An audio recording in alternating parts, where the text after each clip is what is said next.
오늘의 메시지는 비교적 단순합니다. 암흑시대란 중세를 가리키는데 16세기 이전 중세를 가르치는데 각 개인의 주체성, 판단 능력은 자율성에 있어서는 필수적입니다.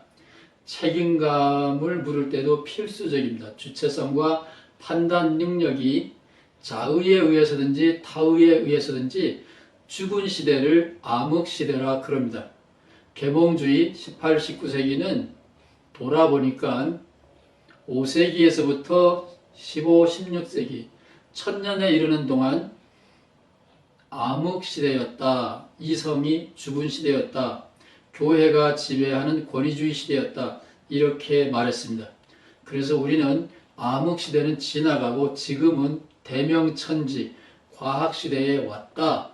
민주주의 시대에 왔다. 이렇게 생각하고 살아갑니다. 그런데 저는 오늘 여러분과 함께 지금 우리는 다시 중세의 암흑시대를 살고 있다. 이런 생각을 나누어 보려고 이 시간을 마련하였습니다. 뭔 말이야? 함께 생각해 보겠습니다. 여기는 10월 4일 일요일입니다. 제가 뉴스를 보고 싶을 때는 제 마음대로 인터넷을 켜서 인터넷 구글 뉴스를 주로 참조합니다. 오늘 인터넷 구글 뉴스를 켜니까 이렇게 1, 2, 3, 4 모두 트럼프에 대한 이야기입니다. 트럼프에 대한 이야기를 1. 백악관 주치의가 국가 수반인 대통령의 건강 상태를 기자들에게 브리핑하는 자리에서 어제 브리핑을 했습니다. 금요일 날 입원을 했고 어제 브리핑을 했고 오늘은 주일 일요일이고 내일은 아마 퇴원할 것 같습니다. 브리핑 때에 기자들의 질문에 거짓말을 했다고 오늘 시인을 했습니다. 과학자고 높은 자리에 있지만 트럼프한테서는 자율성, 판단 능력, 책임감이 본인 이외에는 허용이 되지 않습니다. 다시 말하면 트럼프와 함께 일하는 사람들은 주체성, 판단 능력이 박탈당한 암흑시대를 살고 있다. 그런 얘기입니다. 트럼프의 치료 과정과 오늘 트럼프가 돌발적으로 자기 응원자들을 응원하려고 몰래 차를 타고 비서진들 둘 데리고 차를 타고 시가행진을 한 적이 있습니다. 이런 것을 본 전문가는 트럼프는 여러모로 현실 감각이 없고 상황이 그렇게 가벼운 것은 아니다라고 봅니다. 왜냐하면 중증 환자들이 받는 약을 투여받았거든요. 그럼에도 불구하고 트럼프는 기분이 너무 좋아서 내일 퇴원할 것 같습니다. 세 번째는 트럼프는 끊임없이 코로나는 아무것도 아니야. 민주당이 만들어낸 법석이야, 쇼야. 그랬지만 전 세계 어느 누구도 어떤 힘 가진 사람도 현실을 오랫동안 감추어 둘 수는 없다는 것이 전 세계의 뉴스가 트럼프를 바라보는 시각이다. 그런 세계 뉴스가 나왔고 이 마지막은 좀 고약한 뉴스네요. 트럼프가 없는 미국이 좋다. 트럼프 죽기를 바라는 건 아니지만 병원에 좀 오래 있었으면 좋겠다. 사람들을 윽박지르고 허세를 부리고 20만 명이나 죽었지만 그거에 대해서 눈 까딱하지 않는 몰인정한 이상한 대통령이죠. 그래서 이런 네 가지 모두 트럼프가 신용, 권위, 존경을 상실하고 있다. 현실 감각이 없다. 거짓말이 들통이 났다. 이런 뉴스를 담고 있습니다. 제가 이런 것을 여러분과 함께 나누는 것은 미국 시사 얘기를 하려고 하는 게 아니라 기독교 얘기를 하려고 이런 얘기를 하는. 얼마 전에 트럼프가 조금 힘들다 싶을 때 여론이 바이든 한 대로 돌아간다 싶을 때 트럼프는 이런 근사한 사진을 전 세계에 배포했습니다. 이게 뭐냐 하면 성경책을 들고 있는 트럼프 대통령의 모습입니다. 저도 성경책 들고 이렇게 하면 저도 좀 높은 자리에 갈 수 있으려나요? 트럼프는 이 성경 하나 때문에 대통령이 된 사람입니다. 위대한 하늘이 낸 인물입니다. 저는 믿어 의심치 않습니다. 그게 무슨 얘기냐? 트럼프는 하늘이 낸 사람입니다. 그러나 저는 크리스찬은 아니라고 봅니다. 크리스찬과 하늘이 낸 사람은 의미가 다릅니다. 예수님처럼 크리스찬은 고난을 당하고 패배할 수도 있습니다. 그러나 남을 존경합니다. 남을 사랑합니다. 그런 의미에서 하늘이 낸 영웅과 크리스찬은 다릅니다. 크리스찬은 예수를 아는 사람입니다. 성공한 사람이 아닙니다. 트럼프가 하늘이 냈다라는 것은 이 트럼프가 대통령이 되기 전에 옛날 이야기예요. 2016년, 2017년에 취임을 한 것 같은데 2016년에 트럼프가 인기가 오르락 내리락 하고 당 내에서도 뭐 별 볼 일 없을 때 트럼프의 이야기입니다. 2015년에도 트럼프가 질문을 받았어요. 무슨 질문을 받았느냐? 대통령 후보로 나온 사람이니까 너의 사상에 영향을 준 사상가나 책이 있느냐? 트럼프는 서슴지 않고 성경이다 그랬습니다. 성경 뭐가 그렇게 은혜로우냐?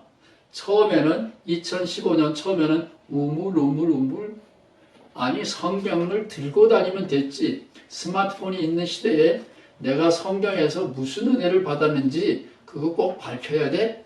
그랬는데 그 다음 인터뷰 때는 트럼프가 자신의 입장을 분명히 밝혔습니다. 또 나는 성경이 최고다 그러니까 그 성경에 무슨 얘기가 있는데 그러냐? 그게 유명한 이 성경 귀절입니다. 예수님이 그거는 아니야 그랬던 바로 그 성경 귀절입니다. 레위기하고 신명기 같은 이야기인데 모세 오경에 있는 거예요. 상처는 상처로 눈에는 눈으로 이에는 이로 갚을지어다. 상처를 입힌 사람은 자기도 그만큼 상처를 받아야 한다. 긍휼히 여기지 말라. 생명에는 생명으로 눈에는 눈으로 이에는 이로 손에는 손으로 발에는 발로 이니라. 레위기 24장 신명기 19장. 이게 왜 트럼프를 대통령으로 만들었느냐? 트럼프는 천재입니다. 미국 사람들의 직업을 빼앗아가는 그룹이 둘이 있는데 중국 사람들하고 이민자들이나 불법 노동자들입니다. 이 그룹에 대하여 트럼프는 이에는 이로 눈에는 눈으로 자연인에게 복수하겠다. 그래서 백인들이 그래서 대통령이 된 거고 공화당은 백인 우월주의를 내세워서 대통령이 된 사람들이 많답니다. 그러니까 불리하면 자기 힘으로 대통령이 되기가 불리하면 어려우면 성경책을 들고 우리가 최고야 백인이 최고야 이거를 부르짖으면 공화당 사람들은 대통령이 된답니다. 그래서 트럼프는 이제 한 달 후에 대통령이 다시 당선이 되겠지만 트럼프가 대통령이 된다 그래서 트럼프가 위대한 사람이라는 거하고는 다릅니다. 때로는 하나님이 히틀러를 써서 역사의 수레바퀴가 굴러가게 만들었듯이 트럼프는 트럼프가 해야 할 일이 있으니까 하늘이 트럼프를 들어 쓰실 거예요. 그러나 트럼프가 예수도 아니고 메시아도 아니고 인간의 모범 표준도 아닙니다. 그런데 왜 미국 사람들이 이거를 몰라보느냐? 아까 보여준 그 구글 뉴스는 소수의 지식인들이 트럼프를 보는 시각입니다. 저도 거기에 100% 어그리합니다. 트럼프 없는 미국이 훨씬 더 사람 같은 사람들의 세상이 된다. 그러나 대중들은 생각이 전혀 다릅니다. 이 배경에 기독교인들이 있다, 개신교인들이 있다라는 게 제가 여러분과 함께 나눌 이야기의 핵심입니다. 저도 잘난 척 하나요 좀? 저도 잘난 척하고 뭐 이렇게 자꾸 뭘 만든다 그러고 떠드는데 문맹, 글을 모르는 맹인을 문맹이라고 그러는데 컴맹, 폰맹, 스마트폰맹, 인터넷, 넷맹 우리는 어느 하나는 잘하지만 다른 거에는 다 장님과 같이요. 눈이 멀었습니다. 그래서 스마트폰 시대지만 우리는 문맹자처럼 살고 있습니다. 예를 들면 이런 거예요.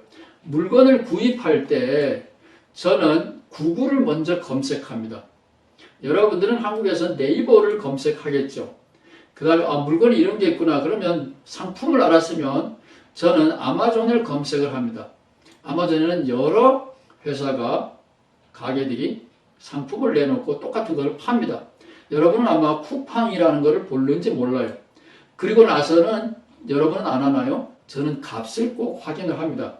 그러면 사야 되는데 50불? 한 5만원 미만은 그냥 덥석 사는데 제가 부자걸랑요. 그래서 5만원 미만은 덥석 사는데 그 이상이 되면 남들의 평가, 리뷰를 꼭 봐요. 리뷰가 엉터리라는 걸 알지만 내가 불안하기 때문에 판단 능력이 없기 때문에 주체성이 없기 때문에 남의 평가를 봅니다. 지금 세상은 전문화되어 있어요. 혼자서 다 알 수 있는 전문가는 지금은 없습니다. 의사는 그것만 알아요. 안과는 그것만 알아요. 내과는 또 그것만 알아요.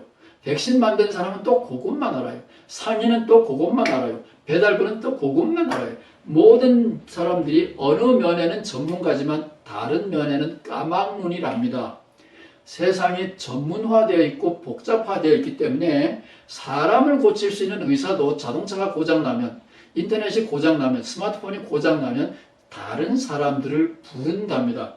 우리는 그렇게 복잡한 세상에 살고 있기 때문에 나는 스마트폰이 있기 때문에 뭐든지 잘해. 그런 사람은 진짜 힘든 장님들입니다. 스마트폰 시대지만 우리는 근거 없이 남의 말을 믿고 따라가는 암흑시대의 문맹 장님들입니다. 그거는 물건을 사는 거니까 그런데 진짜 중요한 건 이거예요. 세상을 보는 시각이 유튜브에서 뉴스를 봅니다. 유튜브에서 제목만 보면 한국에서 홍수가 났구나. 한국에 확진자가 100명 미만이구나. 한국이 안정이 돼가네. 제목만 보면 쫙 알아요. 유튜브에서 뉴스를 보는 게 나쁜 것은 한번 클릭하면 그 성향을 따라서 구글의 AI가 그쪽으로만 봐요. 빨갱이 성향이 있는 사람은 빨갱이 쪽 뉴스만 계속 봐요. 친일파인 사람들은 친일파 뉴스만 계속 떠요. 트럼프 찬양자들은 트럼프가 옳다는 이야기만 계속 눈에 떠요. 저처럼 트럼프에 대해서 비판적인 사람은 공화당 사람들이 트럼프를 떨어뜨리려고 하는 유튜브 사이트가 있어요. 링컨 프로젝트라는 사이트가 있습니다. 그런 것이 자꾸 링크에 떠올라요. 새로 떴다 봐라 이렇게 떠올라요. 편향된다. 유튜브가 나쁘다라는 게 아니라 그 정보가 편향되어 있다라는 거예요. 우리의 시선을 한쪽으로만 몰아간다라는 겁니다. 지인들의 카톡도 마찬가지예요. 한두 번 열어보면 그쪽으로 내가 편향되게 된다. 편견이 없는 게 지식인입니다. 편견에 사로잡히면 문맹자보다 더 위험합니다. 그래서 굉장히 중요한 얘기입니다. 그래서 미국에서는 초등학생들 2학년 때부터 중학교 2학년 정도까지 가짜 뉴스와 진짜 뉴스를 어떻게 판별할 거냐 교육을 끊임없이 시킨답니다. 한국에도 이런 일을 하나요? 제가 한국을 떠나서 산 지가 오래돼서 궁금합니다. 이 동영상을 듣는 교사들이나 문교부랑 힘이 좀 통하는 분들이 있으면 한국의 어린아이들에게 혹은 부모님들은 어린아이들에게 가짜뉴스와 진짜뉴스를 구분하는 미국의 교육을 모방해서 한국도 이런 일을 하는 것이 좋을 것 같아요. 그런데 저는 미국의 현실을 보면 지식인들이 아무리 이런 교육을 해도 지금 인터넷에서 가짜뉴스를 찾아내는 교육이 10년이 지났지만 미국의 젊은이들은 판단 능력이 있는데 나이 든 사람들은 다 유권자들이잖아. 나이 든 사람들은 가짜와 진짜를 판단할 능력이 없어요. 우리가 다 까막눈입니다. 장님이라 그래요. 그래도 길게 보면 이런 젊은이들을 위한 내일의 교육이 있다는 게 저를 희망을 포기하지 않게 만듭니다.